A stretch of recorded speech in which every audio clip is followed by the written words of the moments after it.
This is a 2008 Princess 42. It's actually for sale with Sunseeker Brokerage in Southampton, and this is one of those boats that I think is a real sweet spot in the range.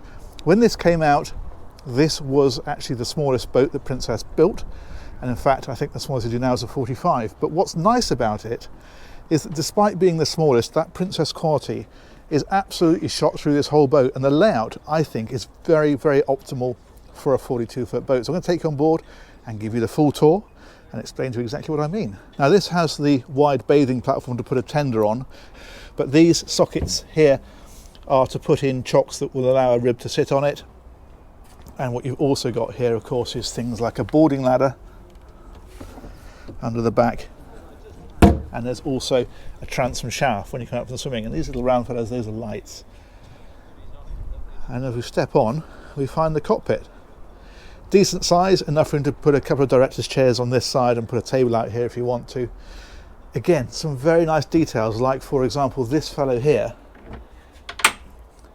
is for things like ropes which can hang onto here. You've also got a manual bilge pumping system just here. There is electric pumps as well. This is a backup, and you can direct it from here and pump there. You can see the handle, and these are pulls for the automatic fire extinguishing systems. So that's like a sort of safety locker really, and it means you're not going to put stuff on top of it.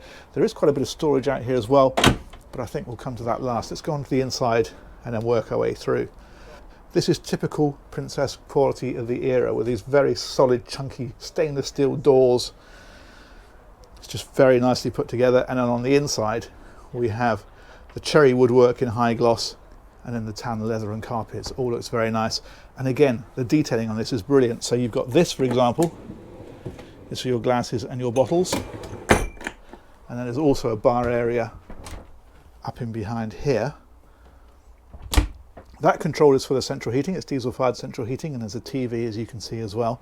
This is a locker, but it is actually big enough that you could put a fridge in there if you wanted to. I've seen these with a saloon fridge, which is quite a nice feature. And then you've got this seating area just here. Now this table is actually freestanding. You can move this around. It's quite a heavy base, so it doesn't fly around when you're out at sea. And what you can do with that is move that table out of the way, and the base of that one then will come across and infill to make this into a double bed. So you've got extra sleeping if you need it. There are two cabins further on, which we'll have a look at in a moment. And that Princess detailing is everywhere. If you look in the ceiling, for example, you've got these lovely wooden fillets with these lights inset into them. And these twin bucket seats, things like that. There's no suggestion of any cost cutting because it's the smallest.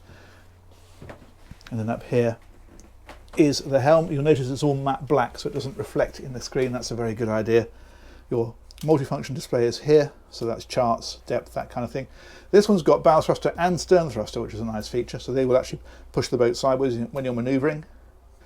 And underneath these are things like speed, autopilot, and that one I think is depth. Yes, it is. Then you've got all your engine instrumentation across here. VHF radio over on this side, and this one's got demisters on, which is unusual, so you can just see them up where the windscreen is. So it's a very nice UK spec, this one actually. It's got everything that you would want. Okay, let's head on down a little bit further. What they've done with this, which I think is quite clever, is on the lower deck they put two steps here and then a further step after the galley. And what that means is that when you're in the galley here, you are separate from the saloon, but you're not cut off. You can stand here doing a bit of cooking or making a sandwich or something, and you're still chatting with the people who are up in the saloon. So that works well. There's a big fridge in here. And this is just tons of storage in here, back behind here, all storage. This is all shaped, as you can see, to drop plates and cups and that sort of thing into, so they don't all fly around. That's right the way across here. Cutlery drawer there. And it's all electric cooking, so that's electric, and then you've got the combination microwave. It's also a conventional oven and a grill. That will run off your shore power when you're in the marina, but this boat's also fitted with a generator, so if you're at anchor you can still use all this stuff. A couple of things you might not know are there. Underneath here there's a massive storage void. That's great for bags or maybe a small vacuum cleaner, that kind of thing. And even under the floor they've used this area, so if you need to get a bit more food and tins and stuff in there, you can do.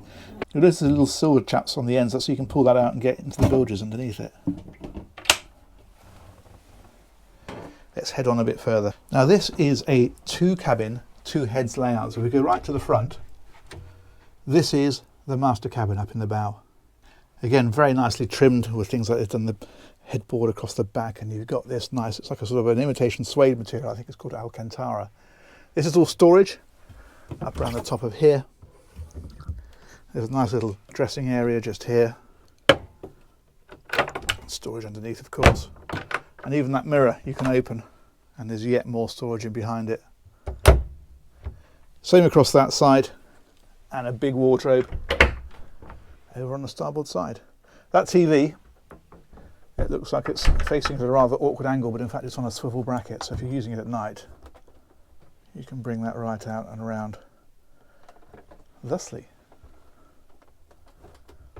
And they've even found space under the bed, so down here, big drawers. So extra bedding or whatever else you want to put in there. Now this has its own separate ensuite, and that is in here. So you've got a shower. That is a wraparound screen, so it just pulls around on that track, so you can keep the rest of the compartment dry.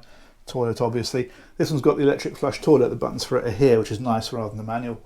And then of course your sink. And again, tons of storage about the place. I do like the way they've done the flooring and that kind of thing. It's everywhere, just really nice quality. And then as we head back, the day heads is on this side. Similar sort of thing, a little bit smaller, but perfectly big enough.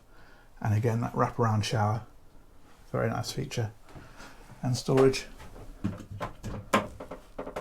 up under here. In fact, there's even a little razor point. And that fella there with the lights, that is a holding tank gauge. So it's warning you when the holding tank starts to get a bit full. Worth knowing. Now you notice there's a door in here. That is because at night, that day heads becomes the ensuite for cabin 2. And again, a nicely proportioned cabin actually. You've got loads of headroom as you come in.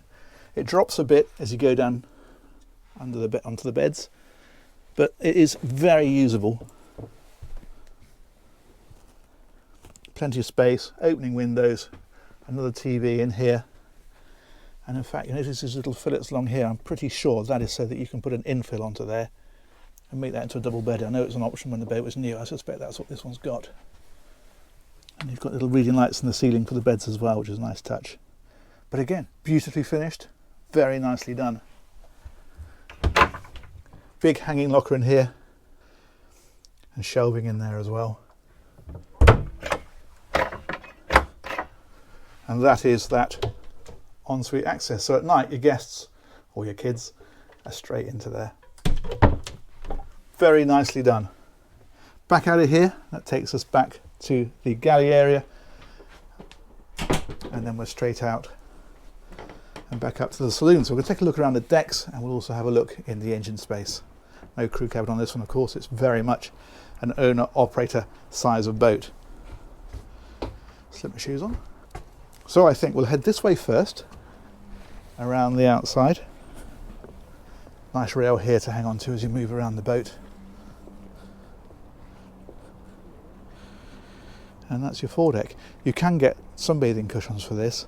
This one I don't think has them because you would normally have a track in there. Obviously they could be fitted if you wanted them, but for the UK probably less necessary to take up a lot more space when they're not in use, of course. Anchor locker is here, so it's the anchor chain tucked away in there. And this one looks like it's got a deck wash system as well. That's a plug to put a hose onto, which I suspect is that one. You can possibly just make out down there. So you've got foredeck wash. That's a nice touch. And then that's the boat looking back down. Let's head down this side. Decent side decks on these, decent rails as well, nice chunky gauge to them. So let's go down here. And another thing you'll notice on this is one of the first Princesses that had the flush bonded glass rather than framed. So it still looks very contemporary. The earlier boats had stainless steel frames around them. So Flybridge easily accessed, straight up these steps. There's lighting up here as well. can see it over there. That was another option. A lot of options on this boat. And then a seating area. And of course your upper helm. There's a repeater for the multifunction display, so as I said before, charts, radar, that kind of thing. Thruster controls are up here, of course, engine controls, steering, and a great view from here. When you're manoeuvring the boat, you can really see exactly what you're doing with it. And the other thing we've got up here at the front is this, which is a little drinks locker. So it's refrigerated, so you can keep a couple of bottles in there and some cans, and you've got drinks on hand while you're there. That's a control for it, just there. Compass under that one. Now what you can do with this area, you've got this small sunbathing area on the back. There are cushions that go on here, but you'll notice these sockets at the back, and that is because they match up with these. You see how they lift out? So that whole backrest, if you wish, you can pull out of here, move back, slot into there, and that gives you a really long flat sunbed, and it extends it, of course, then right up to here. And it gives you a bit of a sloping backrest at the back, so that's a very nice touch. And this fella in this blue sausage, that's a bimini top, so that will lift up and you can have shade across this area. And then on the arch, the radar is here, of course. That's a remote control searchlight, nav lights, and that fella there's a TV aerial, and that I think is a GPS receiver. And stereo speakers as well. Very nicely set up Flybridge. Let's go and take in the Lazarette. This closes this off, by the way.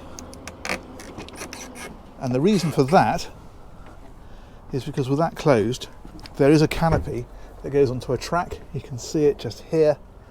Slide it in the end, slide all the way around, and it's like clear curtains that come all the way around and completely enclose this area. So it keeps everything clean and dry in here, and it also extends your living accommodation when the weather's not quite so good.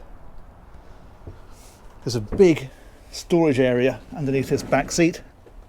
It's got canopies in it at the minute. That's big enough to take a life raft, which is a nice feature. And then more storage in places like this. But there's also a large Lazarette. That's under the floor here. So tons of storage in here. So if you want things like folding bikes or inflatable paddle boards or that kind of thing, that can all go in there. And that box at the back, that white box, that is the generator.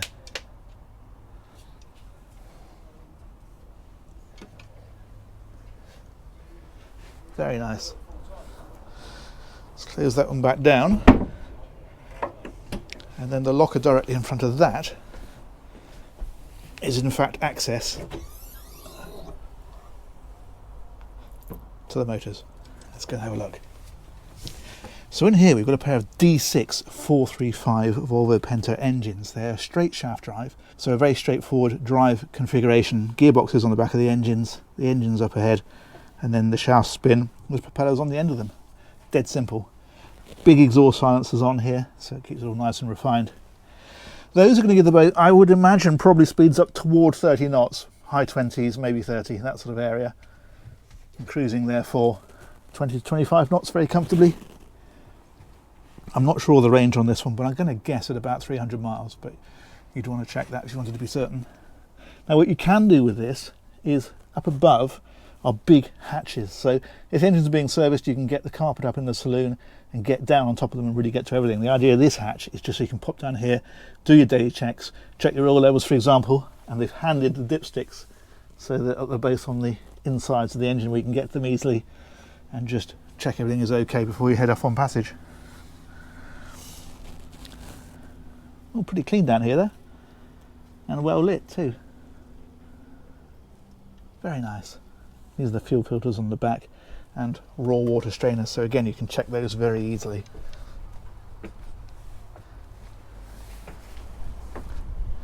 And that is about it, but I like that very much because it's a very manageable boat. It's great for a family. It's great to take friends out on. It's the sort of thing you could do some pretty serious cruising on. It's a channel crossing boat, but it's very manageable. There's a lot to be said for that. So that's it. Huge thanks to Sunseeker Southampton for organising that one for me, and huge thanks to you guys as ever for watching. Hope you've enjoyed it. Let me know what you think of it in the comments, and we'll look forward to catching you on the next one. Take care. Bye bye.